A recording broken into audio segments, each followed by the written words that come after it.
Have you ever walked away from a conversation feeling totally scrambled, wondering if you're remembering things wrong? You start to think, did they really say that? Or, am I making it up?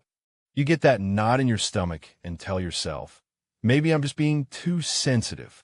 If this sounds familiar, it's not all in your head, and you're in the right place. That feeling of confusion and self-doubt is a huge red flag for gaslighting. And today, we're breaking down 7 common signs that someone is trying to make you question your own reality. You've probably heard the word gaslighting before, but what does it actually look like in day-to-day life? At its core, it's a form of psychological manipulation where someone's goal is to make you doubt your own perceptions, memories, or even your sanity. This isn't about a simple disagreement. It's a destructive pattern used to gain power and control. It can happen anywhere, at work, with family, or in relationships. Recognizing it is the first, most powerful step toward reclaiming your sense of self. So, if you're ready to get some clarity, make sure you like this video and subscribe for more content that helps you navigate life's challenges. Now, let's jump into the signs. 1. They blatantly deny things they said or did. This is a classic gaslighting move that can be incredibly destabilizing. A person will say or do something, and when you mention it later, they'll deny it ever happened. They'll say things like, I never said that, you're making things up, or you have a terrible memory. The goal is to make you question your own recollection of events, leaving you feeling confused and unable to trust your own mind. 2. They dismiss and minimize your feelings. When you try to express that you're hurt or concerned, a gaslighter will make your emotions seem insignificant. You'll hear phrases like, you're just being too sensitive, you're overreacting, or it was just a joke, you need to lighten up. This tactic is meant to invalidate your emotional response, making you believe your feelings are wrong or out of proportion. Over time, you might start to suppress how you feel just to avoid being criticized. 3. They shift the blame onto you. Gaslighters are experts at avoiding responsibility. If you try to hold them accountable for their actions, they'll twist the conversation to make it your fault. They might say things like, I wouldn't have gotten so angry if you hadn't provoked me, or it's your fault because you're always so dramatic. This not only deflects their blame, but also saddles you with guilt for their behavior. 4. You find yourself constantly apologizing. One of the clearest signs of gaslighting is a change in your own behavior. You might find that you're apologizing all the time, even for things that aren't your fault. You constantly second-guess your decisions, your feelings, and your perception of what's real. This slow erosion of self-confidence is a direct result of the manipulator's persistent attempts to undermine you. 5.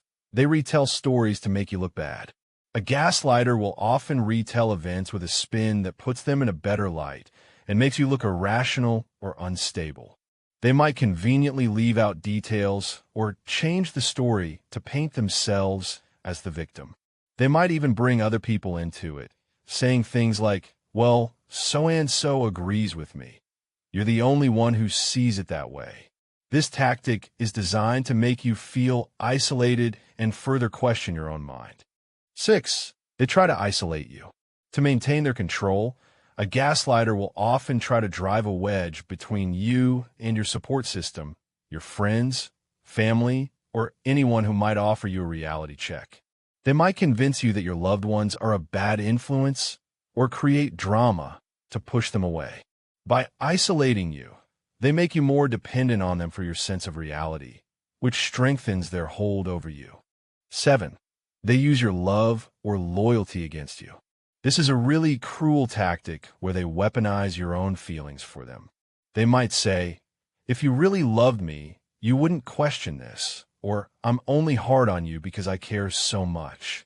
This frames their manipulative behavior as an act of affection, making you feel guilty for having doubts. It's a way to force you to back down by making you feel like your questions are a form of betrayal. So why do people do this? The main reason is almost always about power and control. People who gaslight often have a deep need to be right in order to feel secure.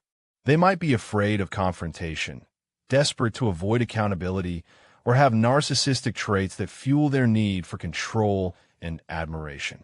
It's important to understand that their behavior isn't a reflection of you. It's a reflection of their own issues. Recognizing the signs is the first step. Taking your power back is the next. Here are 2 things you can start doing right away. First, trust your gut. Your feelings are valid, even if someone is trying to convince you otherwise. If a situation feels wrong, it probably is. A great way to reinforce this is to keep a private journal. Writing down what happened can help you spot patterns and stay grounded in your own reality. Second, learn to disengage. You don't have to attend every argument you're invited to. Instead of trying to win a fight with someone who is determined to misunderstand you, you can use simple, firm phrases. Try saying, "We seem to remember things differently," or "I'm not going to argue with you about what I felt." This asserts your reality without getting sucked into their manipulative games. If you recognize your situation in any of these signs, please hear this. You are not crazy. Your feelings are real, your memories are valid, and you are not too sensitive. Gaslighting is a form of emotional abuse designed to chip away at your sense of self. But by becoming aware of it, you can start to reclaim your confidence and your reality. Which of these signs hit closest to home for you? Let me know in the comments below. It can be really powerful to see that you're not the only one going through this. For more videos on building healthy relationships and empowering yourself, don't forget to subscribe. Thanks for watching, and remember to trust yourself.